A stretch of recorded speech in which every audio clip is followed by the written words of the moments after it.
Hey, Sarah. Hey, Charity. You know what time it is? It's time to get my equilibrium straight. But aside from that... or it's time to draw. Oh, thank you, Charity. This is how we communicate with ourselves. This is how we play dolls when we were little. Yeah. You see, we weren't too good at it. All right, here we go. I will... Oh, look at that sound. I kind of expect like a... But it doesn't do that, so... We could always add that in post. Yeah, we do so much in post anyway, so... Alright, I'm not going to be very adventurous. I'm just going to pick the first one up. And... Drum roll. That is a sad drum. That's a heartbeat. My other hand was preoccupied trying to open this up. Alright, what we're going to be talking about today is...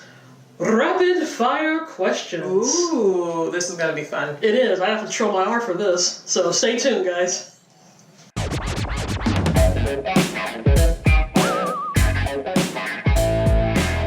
Hey everybody, it's Sarah. And it's Charity. And welcome to Bobbleheads on the Dash.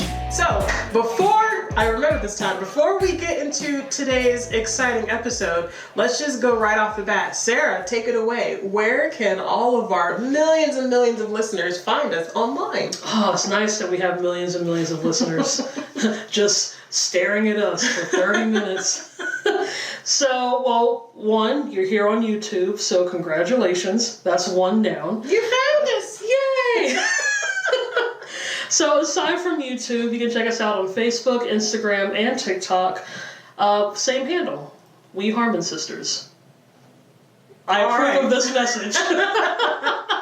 Also, okay, this is so random. Sarah doesn't even know I'm going to do this. We showed someone a video of ourselves, and somebody had been wondering what this was. Oh. So shout out to a local Wichita resident. I won't say her name because she didn't give us permission to, but this is my little cell phone stand, and it's a unicorn Pegasus, I guess. Yeah, because it works. It's a unicorn with wings, but she sits here very nicely, and she holds my cell phone up.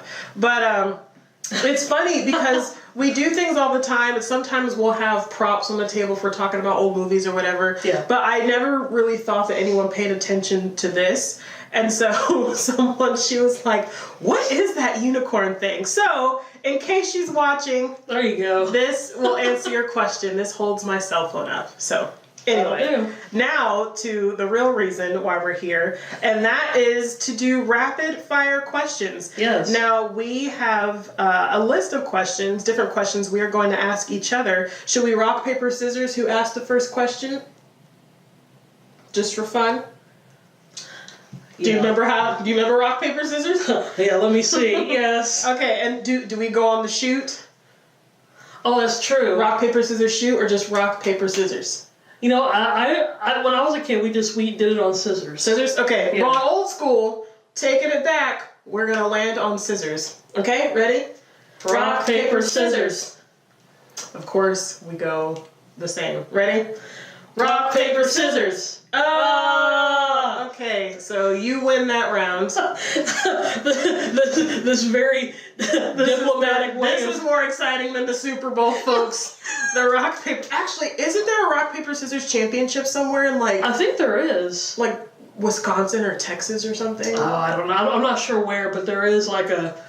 Okay. It's like a tournament. Yeah, you looked at it. Rabbit Trail number 1624.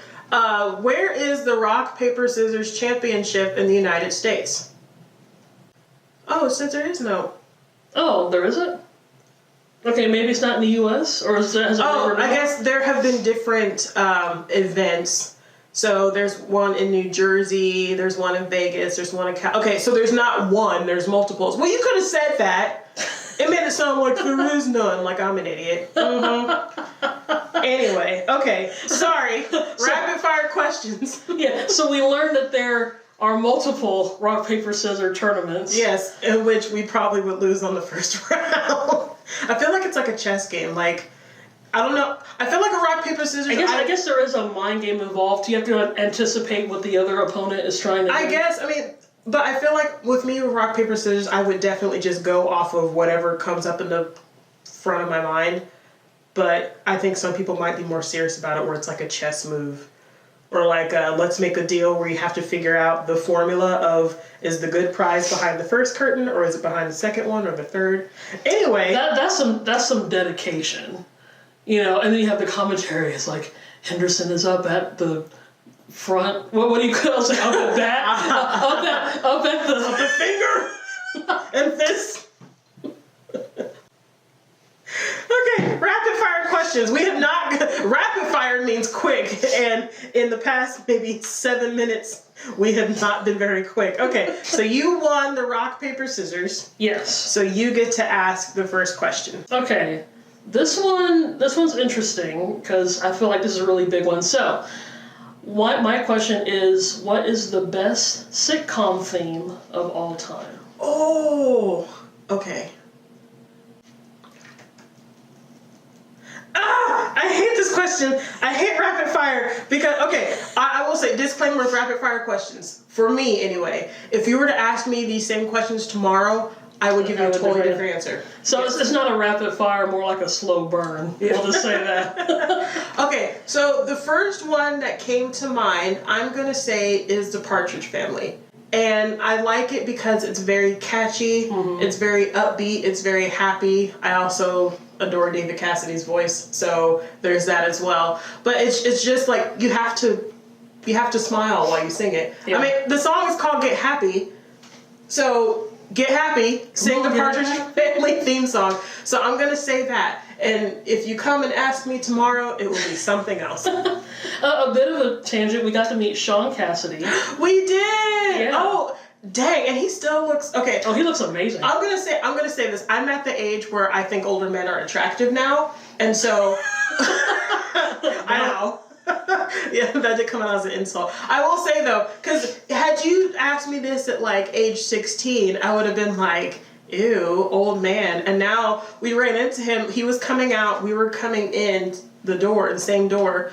And I was just like, I kind of became a stupid stuttering teenager. I was just like, can I get a picture of you? But he was adorable back in the day. And he still looks very great now. Oh, so, yeah, 100%. Yeah, cheers to you. You look good, kid. in whatever Humphrey Bogart. You're looking good, kid. Okay, so my favorite sitcom theme, and I have a few. No, you only get to do one. I know. You know, at the moment, like I said, mine will probably change too. At the moment, the Odd Couple theme song. That's a good one too. Yeah. Darn it. Also, you know, there's lyrics to that song. There's lyrics to that song. It's the 70s. Because we both picked 60s and 70s. We both picked shows from the 70s. Yeah. Do do do do do. Come on, get happy. It's a mashup. But yeah, so yeah, for this recording, I'll say the Odd Couple theme. So my question to you is, how did you overcome artist block in your work? Overcoming artist block. I don't know if it's necessarily overcoming it. I feel like you don't overcome it, you just get over it. Yeah, that's honestly, that's probably the answer. Get over it. But I mean, probably even whether I'm drawing or whether even when I'm editing or writing a script or something, I feel like sometimes I just have to walk away. So I'm not necessarily overcoming the block, but I feel like sometimes you get tunnel vision because you've been looking at it for so long and you've been staring at it. You kind of have to have a bit of a disconnect for it, or maybe have another set of eyes looking at it. So maybe that's it too, having somebody else look at it because they can have a fresh perspective. Mm-hmm. So yeah, I think that'll be my answer, either to step away or have somebody else take a look at it. And I think you also have to get over the fact that it has to be perfect on the first try. Yeah. You know, and I'll use my penguin painting as an example. You know, when I was coming up, because you had to submit a design first before getting an acceptance email from Tanganyika. And so what I did, I drew out an example of what the penguin would look like. I actually scanned it and made about 20 copies. So that way I wouldn't have to redraw it. And so I colored the first one and I was like, no, I don't like that. And I colored the second one and I said, no, I don't like that either. And so I did that over and over again. Because at first you're looking at it and you're like, oh, this has to be the greatest thing of all time. But really, it's just you doing a rough draft or a sketch or a doodle, you know? And so if you don't like it, fine. You at least got that idea out the way. Because I know sometimes you see things in your head and then you're like, this is going to be amazing. Yeah. And then you type it out or you draw it out and you're like, no, this is crap. Why did I think this, But you got to see it. You got to see it on your script. You got to see it in your sketchbook. You got to see it on your tablet or whatever it is that you use. Yeah. And then if you don't like it, you can tweak it, you can change it, you can start all over, and the world won't come to an end. That's what a rough draft is for. Yeah. But you got to start. You got to get the words on the paper. You got to put your pen to paper. That's. I think it's just do it, to borrow from Nike. Yeah, I think that was an issue with me. I think when I was being taught, both as a teenager and in college, I feel like they were focused so much on the end result and how that has to look. I don't know if not that I wasn't taught that, but I feel like that was kind of pushed aside, and it was like, here's this big, grand, final project. And so you're like, how am I supposed to get to that point? So a lot of that I've kind of had to learn even after graduating, because it got so bad I actually stopped doing art for a really long time. Close to 10 years or thereabout. So it had affected me so much that I was like, I don't have what it takes to be an artist. So, yeah, I guess overcoming the block is just, it's baby steps. Well, I think when you're doing an artistic field, whether it's your career or a hobby, especially when you're learning about it. So, I know in film class, at the beginnings in freshman year, we weren't necessarily talking about the brainstorming process. It was like, here is what you can do with your career. Yeah. So we watched a lot of films, we watched a lot of videos, watched a good number of classic films. We had to write papers about them. So, your first day of class and somebody shows you Casablanca, you're like, oh. All you gotta do is do that. Yeah, it's like, how am I going to start my first script and make a Casablanca, make a Gone with the Wind, make whatever, and you're looking at a blank document, you're like, I can't do this. Yeah. I can't type out Raisin in the Sun, it's already been done, and you try to do something and you want to implement those ideas to be that ideal writer, and then you're like, oh, I just rewrote a story that's already been written, and then you get discouraged again. So, don't neglect the brainstorming process. That's one of many ways to get over your writer's block. Yeah, our advice to you, just... Thank you for coming to my TED Talk. Just don't deal with it anymore. Yeah.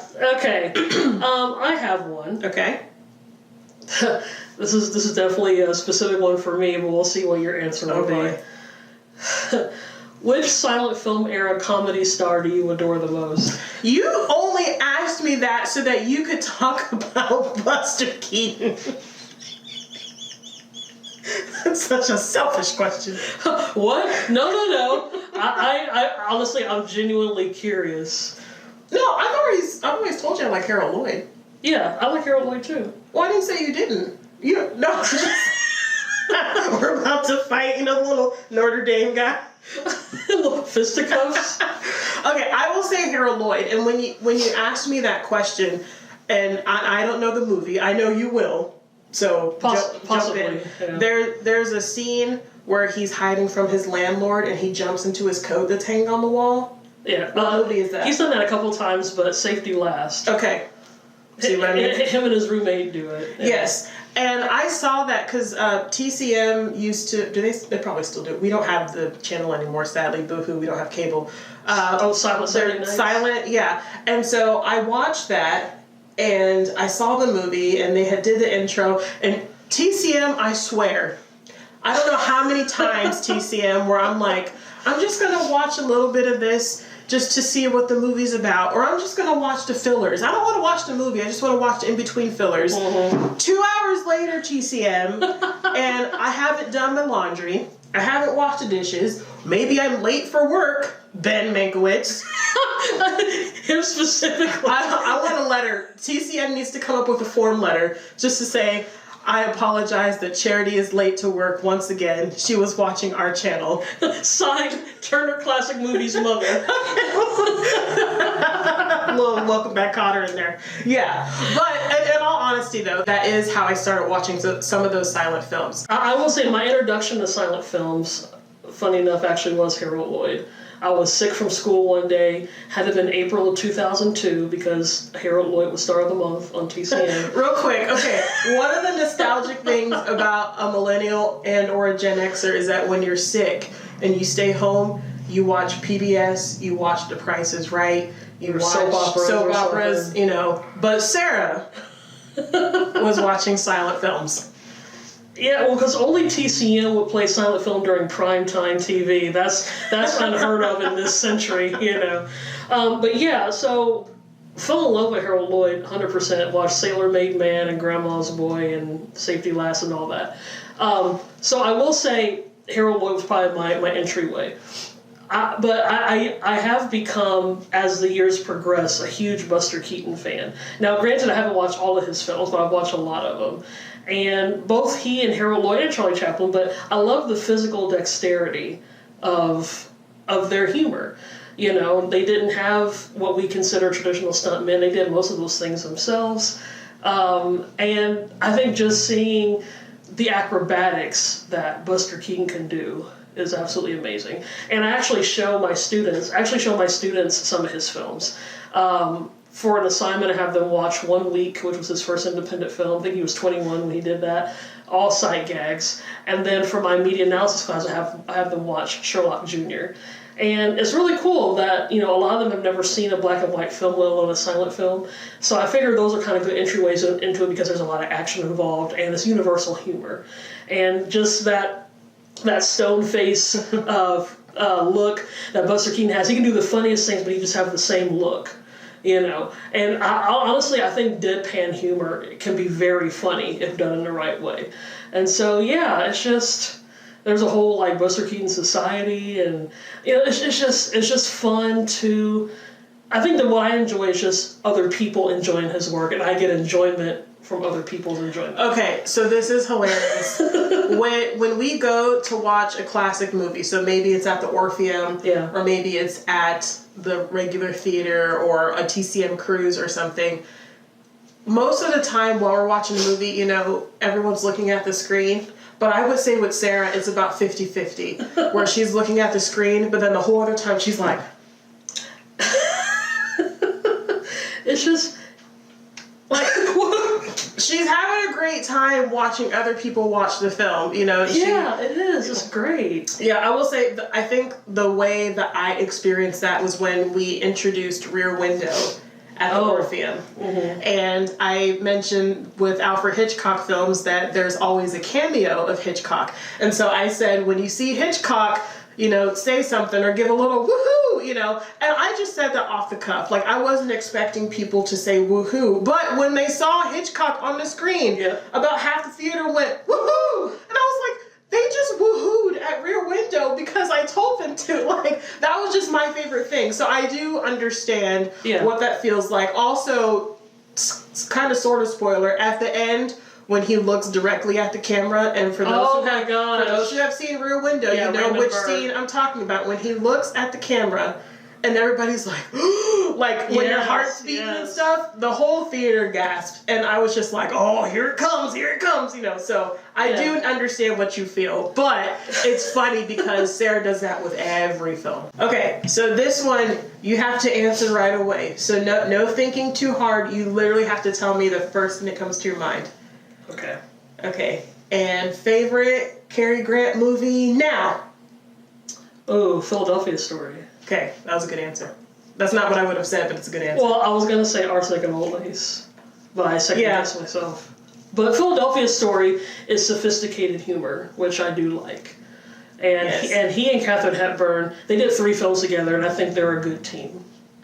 Mine's Bringing Up Baby every time. Yeah, every time. So they're both Cary Grant and Katharine Hepburn. That's true. I adore that movie. I know someone asked me one time, like, you know, if you were dating and, you know, if you're gonna have your boyfriend watch some romantic or sappy movie with you, and some girls were saying The Notebook, you know, or Pride and Prejudice or something. Like me, I immediately said Bringing Up Baby. Yeah. Every time. So funny. And like Cary Grant's so charming. So seeing him do those comedy roles is another level where, you know, you pictured him as like this poised, like proper man, but then he's wearing a dressing gown with fur on it, and he's chasing around a dog looking for a bone. The intercostal clavicle. Yeah, like, how funny is that? You know, and there's a leopard out in their barn. Like, it was one of those movies where everything that could go wrong did go wrong, but they still found love, and it was hilarious. And bring up baby every single time. For you, Charity, I have some cookies to give you. Ooh. So what I'm going to do, I can't just strictly pick out my 3 because there's too many options. So I'm going to cross out the pecan pie because pecan pie is the most disgusting dessert on the planet. Maybe it tastes better as a cookie versus a pie, though. Absolutely not. I don't like nuts in dessert. That's right. So that's actually a huge thing for me. Also, I do not like sprinkles. I love the way sprinkles look. I hate the way they taste because might as well go waxy. Yeah, like if I wanted to go to Bath and Body Works and take a bite out of a candle, I would do that. But I don't want to do that, so I do not want sprinkles. PB&J is also going away. And I feel like, I don't know how that would taste as a cookie, though. Peanut butter cookies I like, but peanut butter and jelly? Well, and peanut butter and jelly outside of a sandwich is usually done incorrectly. Cookie Monster, I don't exactly know what flavor this is. Now, it looks like there is some M&Ms, but I don't know what the green, like, is that that probably should be blue if it's Cookie Monster. So I'm assuming it's like a colored sugar cookie. That's true. Because of the unknown, I'm going to take out Cookie Monster.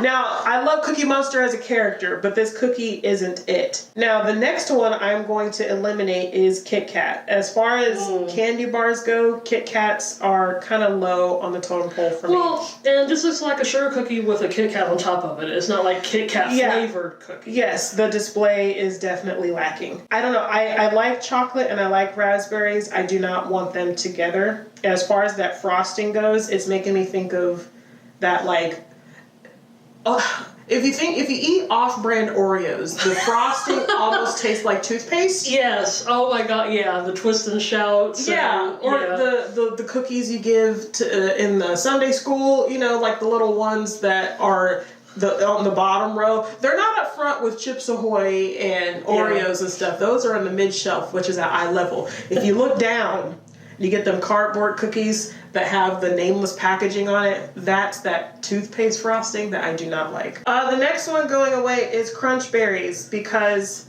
I outgrew cereal a long time ago. I don't want it on my cookie. I'm actually going to get rid of Buckeye Brownie because that one, to me, in my mind, tastes like fudge, and I can't stand fudge. And fudge is one of those things that you see during the holidays especially, and you'll go to someone's house or you'll have a potluck or someone brings dessert, and there's always one of those grandma tins when there's no sewing things and there's no cookies in it, someone brings a tin full of fudge. Oh, and then, someone's like, try it. This is a family recipe. And I'm actually honest. I'm like, you know what? I appreciate it, but I actually don't like fudge. Well, you haven't had Auntie Sue's fudge. I'm like, I don't care about Auntie Sue's freaking fudge. Like, get that. I don't even like the smell. I'm going to get rid of churro because I feel like churro has a lot of cinnamon. I'm also going to eliminate mint chocolate, and that might be surprising because I love mint chocolate. I was going to say, you like mint. Yes, ice cream. But for one thing, as we discussed with the Kit Kat, the packaging does not look appetizing to me. Yeah. It almost looks like a green eyeball with like a little bit of stuff. It's like those Krispy Kreme donuts where you bite it and it's all bread and then you might have a little drop of chocolate in the middle. I don't want that. If I'm going to have a cookie, I want an even textured of stuff everywhere. Yeah. Because of that, I'm also going to eliminate peanut butter Oreo. I'm also going to get rid of loaded pretzel. I love pretzels. I don't want it in my dessert. I'm also going to eliminate shortcake because it looks like a crepe. If I want crepes, I'm going to have crepes. There's too much going on.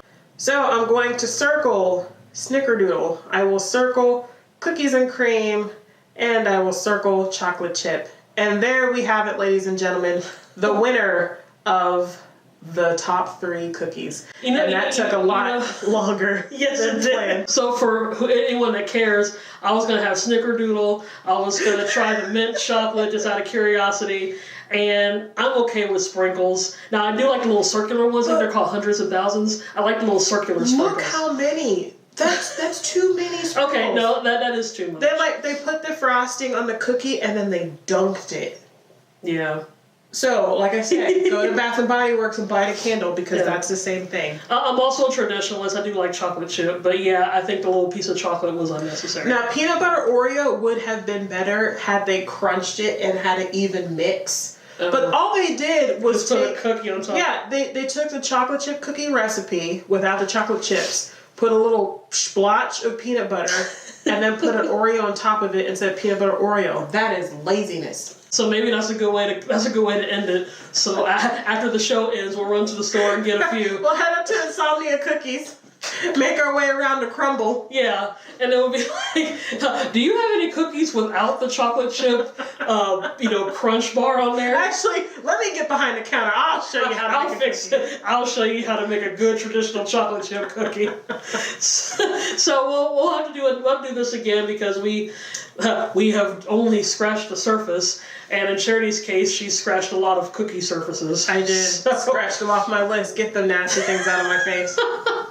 So again, check us out on all our different platforms. Like I said, we're available on Facebook, Instagram, and TikTok at We Harmon Sisters. And of course here on YouTube at We Harmon Sisters. So until we meet again, as the sun sets in the west, we bid a fond farewell to the nasty cookies on my list. Goodbye and